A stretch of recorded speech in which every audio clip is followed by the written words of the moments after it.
This podcast is brought to you by OregonFreddy Mobile DJ. Hello, welcome to Weddings Northwest. My name is Freddy Ruiz Jr., and today I'm here with Ashlee with Events with Ashlee. Tell me a little bit about your business. I got started in the event industry about 3 years ago. It was right during COVID when I finally had some downtime to really focus on what I wanted with my life career-wise. I've always had a passion for events, been throwing them for my family and friends for many years. When I finally had the time, I just went for it. My passion for organization and just bringing a smile to people's faces is really amplified by this career, but just gives me a big sense of fulfillment. Over the last 3 years, have really been practicing on making my process as seamless for my clients as possible, building those vendor relationships, and putting my clients first and their uniqueness first. I want to be that one person advocating for my clients to be themselves and go outside of traditional boundaries. Show them that the planning process can be fun and not overwhelming. So that sounds fantastic. I'm glad it's been a lot of fun, and it really sounds like you find fulfillment, like really true fulfillment in organizing weddings.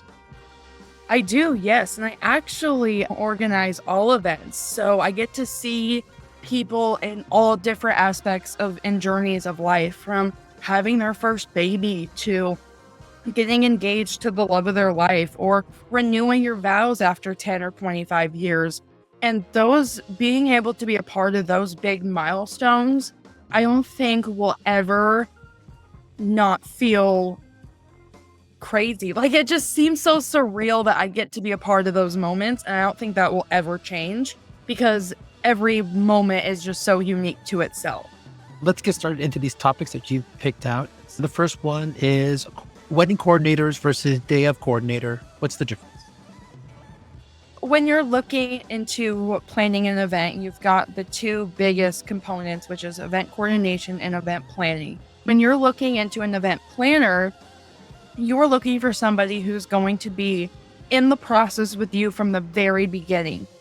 We're going to be the ones to help you find that venue, coordinate with all of your other vendors, such as catering, desserts, decor, making sure they fit within your budget, creating those mock-ups of your tablescapes so you can see your vision come to life, and build your timeline, be a part of all the important meetings. We are a planning resource from you from start to finish, and we will see your day executed from beginning to end on your big wedding day or big event day of any type. When you start leaning towards event coordinators, you're looking for somebody who's going to be more involved in the process just the day of. They're not going to be involved with the planning from start to finish. They're mostly going to be there for you to relay information that you've already determined in your planning process, and then they're going to take that information and execute it for you. So really just needing to determine, where do you see yourself needing the most assistance? Does the planning process overwhelm you, or are you a very type A person and you've got the planning process down and you want to be, do it your way every step of the way, which is totally fine? Or you're looking for somebody who can just be there the day of, so your friends and family doesn't have to worry about anything. So they're two very important jobs, but they can be broken up into two separate ones or put together as a full package. If you were to say what the difference is between a wedding coordinator and a day of coordinator, in maybe one or two sentences, like you just had to say it real fast to someone in the elevator or someone walking by real quick.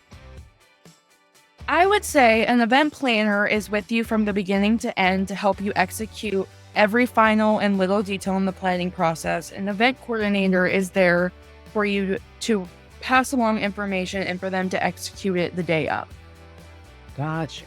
Okay, perfect. And then let's see here. How would you plan a wedding without a DJ?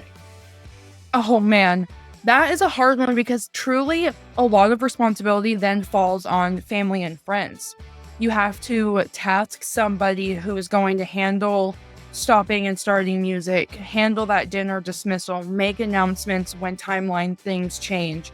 There's a lot more that goes into a DJ servicing a wedding than just hitting play and pause on music. Right. So, I mean, how would you plan without a DJ then? Take all those things into account. What do I do now? We would have a meeting with that said person, solidify that they are going to be there and handle the tasks, and then go over what their task list would look like from beginning to end. And which would be taken care of and not have to go through such an in-depth process if you were to hire a DJ that is in the industry. So, like, how to plan a wedding without a DJ would be making sure that the person you have in charge of handling the music isn't just let on their own to figure out. You have to kind of sit down and say, hey, you're going to set up these speakers here. You have microphones, you have these microphones set up. This is the song I want played for this moment. Be there at rehearsal so you know what time to do this. All of those types of things just need to be planned out ahead of time, and we should be okay. Yes, because music is such an elaborate part of a wedding that you definitely want somebody there that you can rely on to complete the tasks that you envisioned and create the atmosphere that you want for your guest, not just to let them go willy-nilly, because a professional DJ would read the environment and do those things. Fantastic. Let's see here. Next on the list is what to expect in an outdoor wedding in Oregon. You need to expect for the unexpectedness of Oregon weather. If you are anticipating sunshine for your wedding day, you need to anticipate for the possibility of rain or wind and all of those other weather components. So the way that I ensure that those bases are covered with my clients is we have plan A, B, and C to where any type of weather we encounter on that day, we have a plan for it. But also informing your guests to have attire to account for those weather changes. Make sure they bring a coat. If your wedding's going to be outside, make sure your guests know to wear flat shoes. You don't want, guests sinking their heels in your grass ceremony. Just taking into those accounts of what your guests would expect dealing with outside variables during your wedding. Fantastic. There is a lot to anticipate for an outdoor wedding in Oregon. Even in the really hot days, there's still things you just didn't plan for. Exactly. Are you accounting for fans for your guests if they're going to be in the direct sun during your ceremony? Is your bar services having enough water and ice so that way nobody becomes dehydrated? There's so many factors that go into what the weather will look like that day and how you will have to plan for your guests. Fantastic. Let's see here. Moving right along. Decoding wedding terms. What do you have? Yeah, so the first one that you might see when you're planning or you might hear from other people is a unity ceremony. This is when you're bringing an additional element to your ceremony, such as pouring sand into a glass or tying a knot together with a piece of yarn. I see. A unity ceremony is part of the entire ceremony itself. Exactly. I just did a wedding where they did a sword swap. Oh, what? Yeah, they are really big into D&D, and they both had swords that were very sentimental to them and their relationship, and to unify them even more, they swapped swords. Wow, that is so cool. Yeah. That's pretty fun. Isn't that amazing? That must go back to old traditions where swords were a huge part of families being passed down, decoration, and the whole thing. Absolutely. Pretty big. I've seen tree planting ceremonies where they'll take dirt from one family's house and dirt from this family's house and combine soil and plant one tree together. Oh, that's beautiful. Yeah, so you can do all kinds of things, whether it's traditional or Northwest, planting a tree local, whatever you feel like. That stems back into what I like to advocate for my clients, and let's make this unique to you. What unifying thing can we do that's unique to you and your relationship? I love it. I hear that a lot with coordinators is let's make your wedding unique and really try to make it personal. Exactly. Yes. When you hear bridal party and wedding party, I mean, they sound just so similar, but they do have two different meanings. A bridal party is specifically in reference to the bridesmaids and who is in the party for the bride. And then when you're referring to the wedding party, you're talking about the bridesmaids and groomsmen as a whole. So They're two different parts of the group, but they're both very important. Any other terms? And I'm happy to read off the list again. Yes, actually, shot list. That just sounds so weird to say, and it's just such a quick little term, but that is a list of photography photos that you want your hired photographer to accomplish on your wedding day. And that is starting from very beginning to end. What photography photos do you want during your getting ready, during your ceremony, during your reception? And then your photographer will then execute that list on your wedding day. I absolutely feel like the shot list is the starting point for planning your wedding. It really is, yes. And then that planner and coordinator will be in in-depth communications with your photographer. Do we have enough time allotted for this? Can you be the one to gather so-and-so for these photos? And so we will go, planner, photographer will go back and forth and really solidify that timeline. And when you're in the planning process and you're working, and let's say you have children and sicknesses and birthdays and all of these things, communicating back and forth with vendors can be very overwhelming. And so having a set person to handle those communications for you and relay information back is a huge resource for couples in the planning process. Fantastic.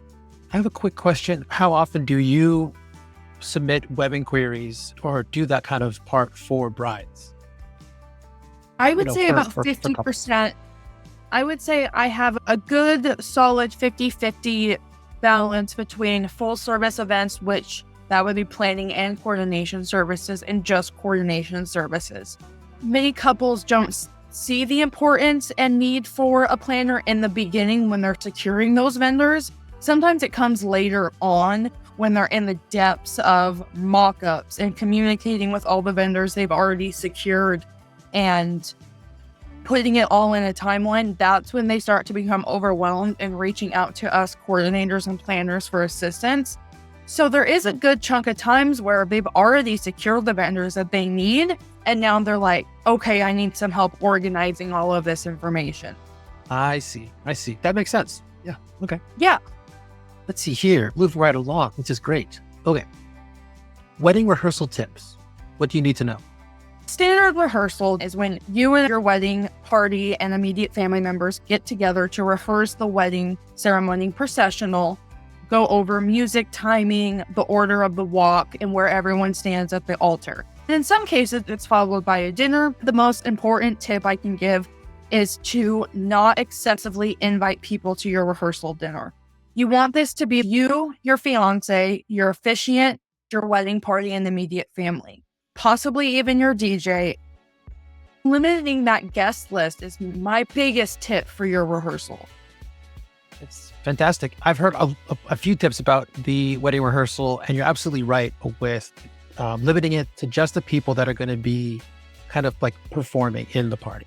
Whoever's going to be doing a thing that day, you need to be there. And although there will be kids in the thing, like maybe there's just a ring bearer or a flower girl, maybe they aren't there for the rehearsal because they're just going to kind of do the one thing, and they're going to be more of a distraction for the few hours versus just focusing in on that 2 minutes. Exactly. And I tell my couples, I say, we love kiddos, but we also know that kiddos can be unpredictable. So no matter how many times we rehearse it with them the day before, we're going to get whatever they want to give us the day of the event. And that's just the beauty of having kids involved. You know, you're getting those in the moment experiences and memories. I think you are absolutely right. Moving right along here.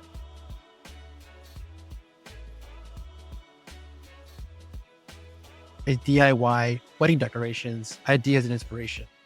Yes. So I am very big on renting your wedding decor and as much as you can possibly rent, because then you're not stuck with it afterwards.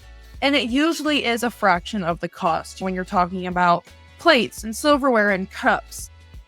So I always recommend renting those items just for convenience and cost. Also, if you're wanting to go a more DIY route, renting your florals, they are artificial florals, which I have used both real and artificial florals, and truly they are both equally as stunning and equally as effective.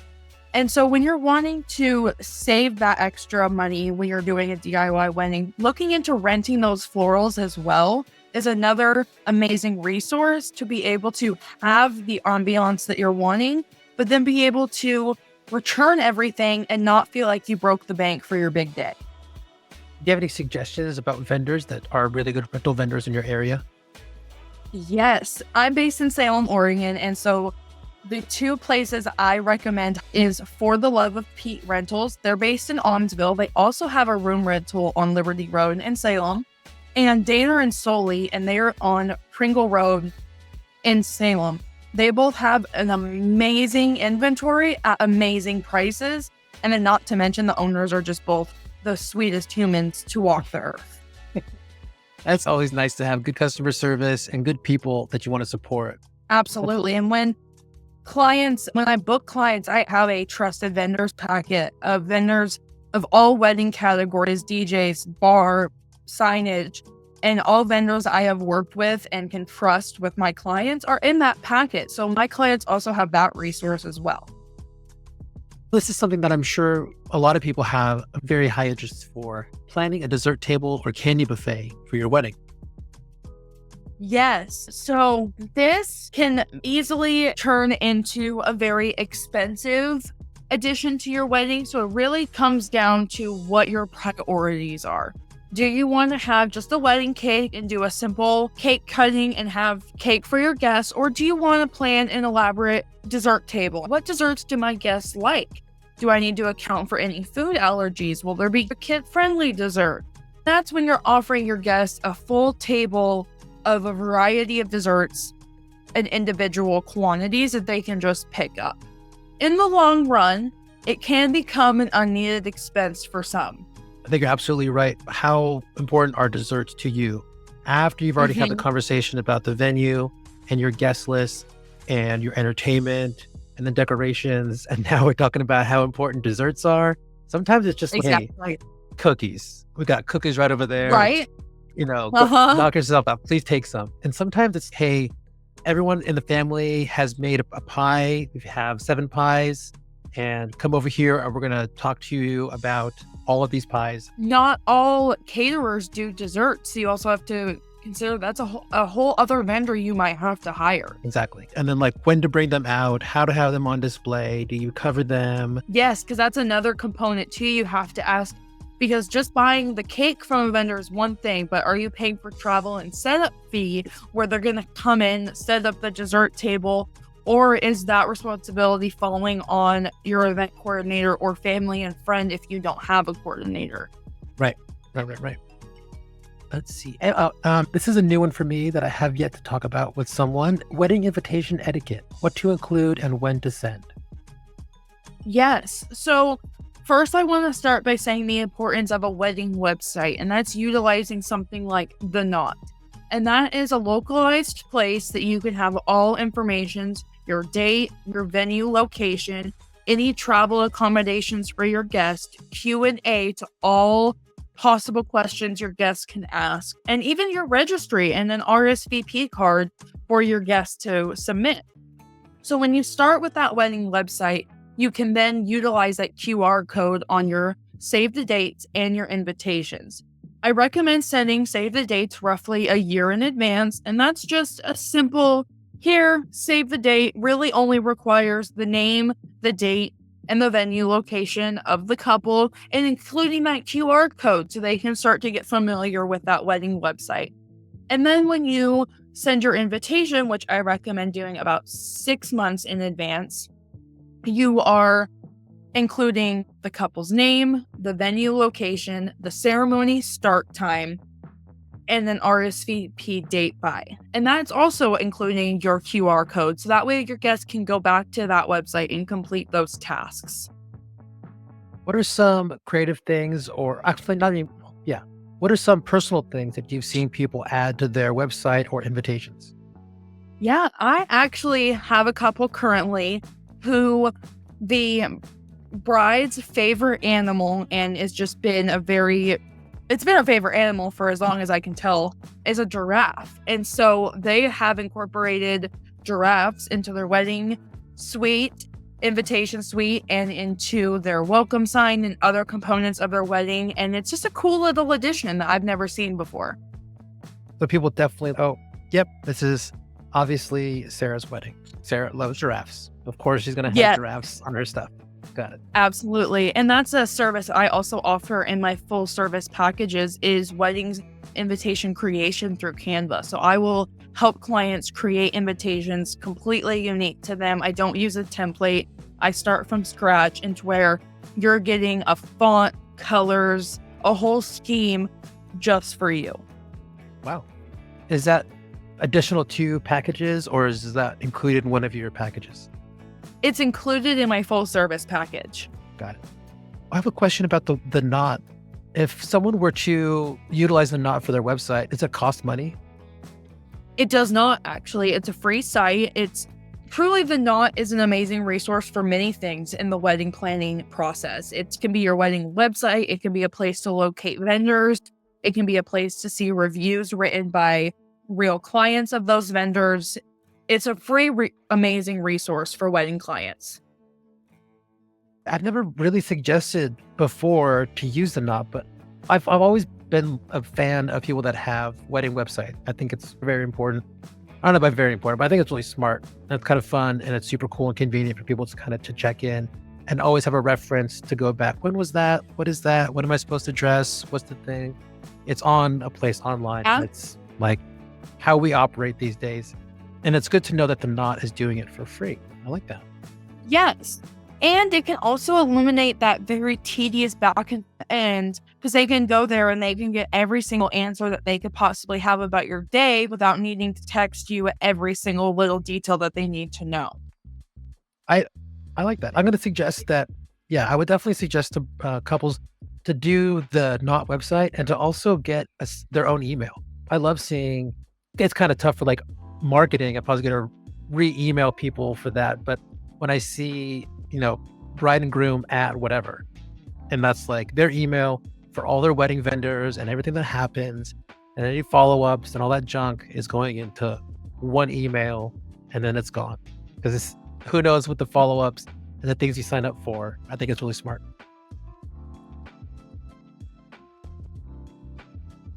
Are you still there? Did I lose you? I did that.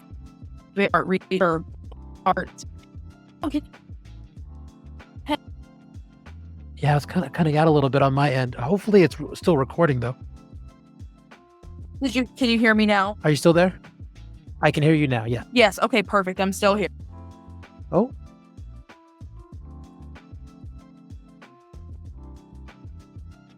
She's totally gone. She might come back.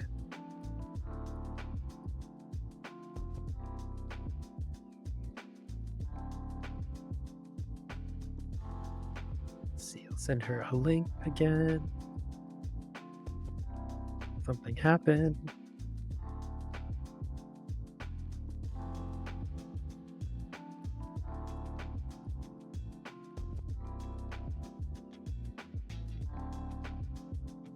We were close. Almost got an hour. We were doing so good.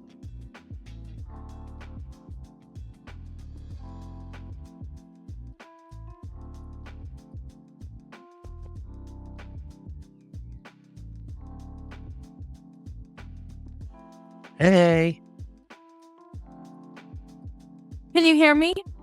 Yes, I can hear you now. Oh, perfect. I'm so sorry. I'm not quite sure what happened. Oh yeah, it started to cut out a little bit and then it totally just kicked you out or something. Oh. It's all right. We're back. We're doing good. We've got some good stuff going on. We've got a little bit of time left. So love it. Anything else with wedding invitation etiquette? No, I think that covers it. Fantastic. How to have an unplugged wedding, the pros and cons. So to have an unplugged wedding, I recommend two things. One, to have a signage at the beginning of your ceremony entrance for guests to see that, oh, this is an unplugged ceremony. And then to also ask your officiant prior to the processional starting for guests to please put their phones away, and that the couple has asked for this to be an unplugged ceremony and that the photographer will be taking photos moving forward. I highly recommend an unplugged ceremony, mostly for photos and sounds. Not everybody remembers to mute their phones, and so you could be hearing those camera click noises during your vows. Or while your photographer is taking photos, you have cell phones in the guest's hands throughout your whole ceremony in every photo. And that's just not aesthetically pleasing. So for photos and for people to be fully present in this very important sentimental time for you and your significant other, having those phones put away, I think, is a very crucial element. I also think so too. I've never seen a wedding that's completely unplugged. I've seen ceremonies, of course, where they say, please don't, or, hey, we'll give you a chance, take your photos right now. And then they spend 2 minutes or a minute or something, and they get back to the ceremony. But yes, I have seen that. I'd love to see an entire unplugged, cell phone free wedding ceremony where everybody is just fully engaged with people. But I kind of feel like that's pretty common. Most everybody's talking to people and catching up at weddings, and I rarely will see a wedding where everybody's on their phone. Right. Yes. Yeah. Unplugged ceremony is truly beautiful. You feel like the world has paused for a moment, and it's just you and your people there in a bubble, and it's beautiful. Speaking of you and your people, how do you handle family drama during wedding planning? Well, that can be a difficult one. I am there for my client. My client is my utmost priority, and if I need to be the bad guy for my client, I will be. So I will be the one kind of saying, we need to kind of go this direction instead, or we need to kind of reevaluate how we're going about this situation, and being that voice so my couples don't have to be that to their immediate family. It can be difficult. So just really assuring my clients that I am their advocate and their voice, and then instilling that in the family who's helping prior to the wedding day, because it's important for them to know that I am the one handling these situations and going to advocate for the bride, and to please come to me to where this family drama can be handled and happened and taken care of without the couple even knowing. And then when they do know, it's been handled and they don't even need to worry about it. So just really building those relationships with everybody involved in the planning process is crucial, so that everybody's comfortable with communicating with you. Do you have any instances where something's gone wrong and you really had to step in? I suppose this is one of those horrible job interview questions when they ask, do you have any examples in your previous experience where you've handled a difficult situation?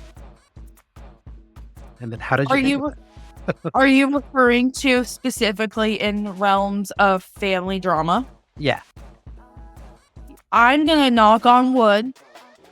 I have been blessed with the best clients. And I know that sounds so cliche to say, but truly with the most kind and sweet clients who have in turn had that as in their family members as well. So I have personally not fully experienced a full family drama moment yet, and fingers crossed I don't in my upcoming season. So yeah, I'm blessed as of right now. That's good. It's good to hear. It Yes. might be due to what's the word, where it's like the tone that you set in the beginning, where Yes. the people involved just know this is a professional. We're not going to bring family drama into a paid professional situation. You just want the wedding to be done, and we'll keep all of our drama at the door. Exactly. Yes. And that what is most important is that so-and-so, referring to the couple, are happy, and that it's the day that they dreamed of. Yeah. I've got a few more things here on the list, but I also kind of want to keep it open to, in case something came up during our conversation that you want to think about. But I've got what to do when it rains. Do you really need a DJ? And should you invite kids? And then plus, also whatever you want to talk about. So any one of those or something else. So what to do when it rains on your wedding day in Oregon, that stems back to your planning. have you planned for A, B, C, and D? Because if you have those backup plans in place, then you already have a plan. Okay, my people, the venue staff, my coordinator, family, friends, whoever, they're going to get a tent set up over on chairs. We're going to have the ceremony under the tent if it's light rain. If we're going to have it heavy rain, we're going to move it in here. So when it rains, that shows your planning. So making sure you have all those plans in place and everyone knows their tasks will ensure that when and if it does rain on your wedding day, it still goes seamless. Right. Yeah. So what to do on your wedding day when it rains? You execute your plans that you've had prepared. Exactly. Yeah.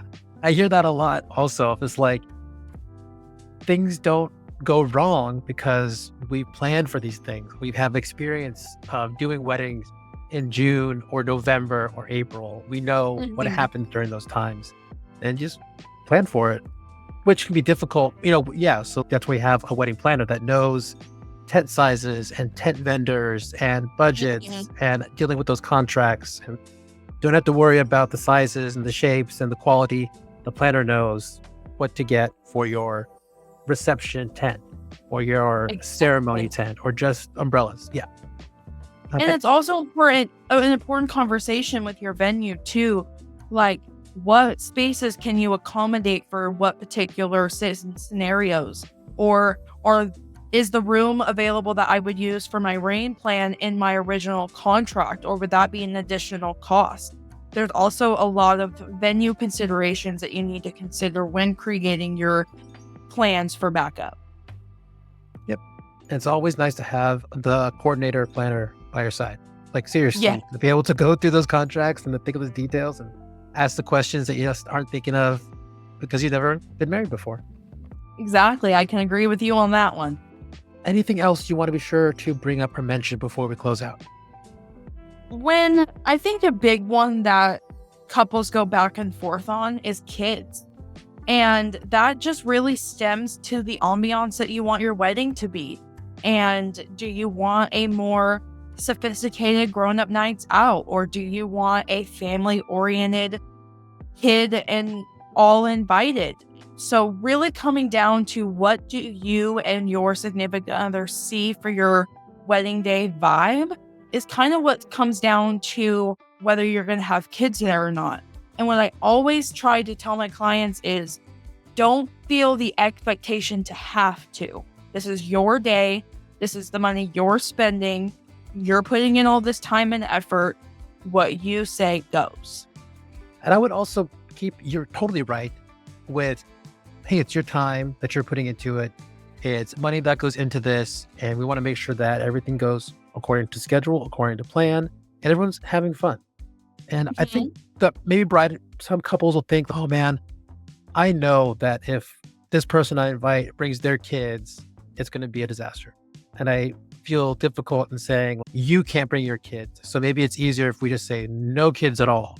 But then some people just had a newborn baby and they're not like the 6-month-old is going to run around. They just need to be moved to the other room if they're crying. So it's so hard to say, okay, so kids between this age and this age, or it's a difficult thing to do, but there absolutely is a reason or purpose to maybe not have that kind of distraction or those types of accommodations.